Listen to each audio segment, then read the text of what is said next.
Everyone's been really speaking about the growth of the industry, especially in the tech market in Los Angeles and in the leasing and acquisition of properties by tech companies. And I see that the growth that we are seeing right now in certain submarkets, especially the Venice submarket in Santa Monica, it's really saturated right now. Rental rates in some areas have doubled in the last year and a half, and it's getting very difficult to find additional space to rent and lease in those submarkets. So as we see that, we start seeing expansion into the markets that are in the area, such as if you look at it kind of like a wheel with Venice as the hub of the tech industry, and going from that, you see the different spokes, and you have Westchester, you have Playa Vista, which we're already seeing a lot of growth in. Culver City has really you're starting to see some new companies opening up in that area, and then of course the West Los Angeles market. The Playa Vista market actually looks pretty good right now. You're seeing a lot of new things that are going on, especially with the acquisition of Google of the 10 acres for their own campus that they're going to be building.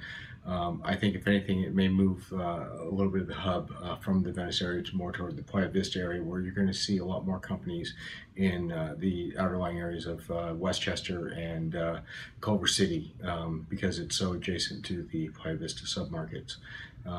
Within the Playa Vista itself, I think the issue that you run into there is that there's really not much room for a lot of retail growth.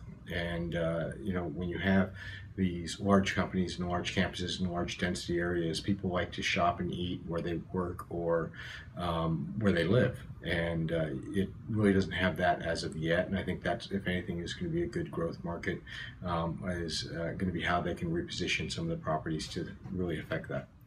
Well, it's really an issue of supply and demand, and and also issue of quality of life. In that, especially in Los Angeles, there's a lot of traffic and congestion, and when you have a lot of workers in a particular area, it makes it that much more difficult for ingress and egress into the work area. So, because of that, you're going to see a lot more of the employees of the tech companies wanting to live closer to where they actually work.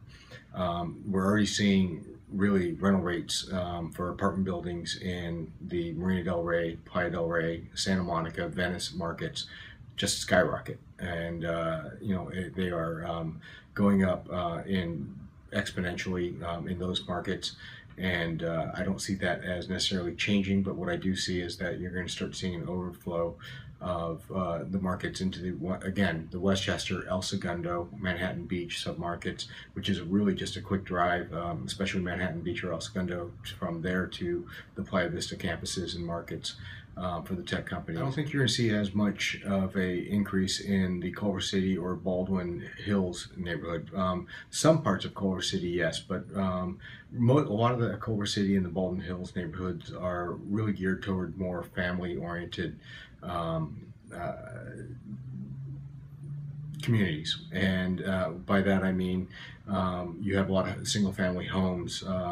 Your, the husband and wife, two kids and a dog situation. Downtown Culver City area definitely has a lot of appeal to the younger tech company employees. Most of the employees in the tech companies are really in their 20s and mid 20s, some into the 30s. But because of that, they are looking for areas where they like to go out and play, and go out to restaurants, go out to bars, nightclubs, and things within the neighborhoods that they have. And the Baldwin Hills and the Culver City markets don't support that as much as some of the other infill markets of Venice, Santa Monica, and such. I don't think that the downtown or Pasadena submarkets are necessarily going to benefit directly from the tech industry and the whole Silicon Beach movement. A lot of the tech companies, and what we've seen is that they have synergies of scale and they want to be near one another so they can bounce ideas and work together. And so because of that, they're really staying within as close as possible to the original community, which is the Venice area, the Marina del Rey, and Playa Vista, and Santa Monica. But what we're seeing is that the increase in the rental rates is really driving out a lot of the other office users in that area. And because of that, you're going to start seeing a little bit more of a push toward the West Los Angeles submarket for those office users, and potentially even downtown for some of the larger users.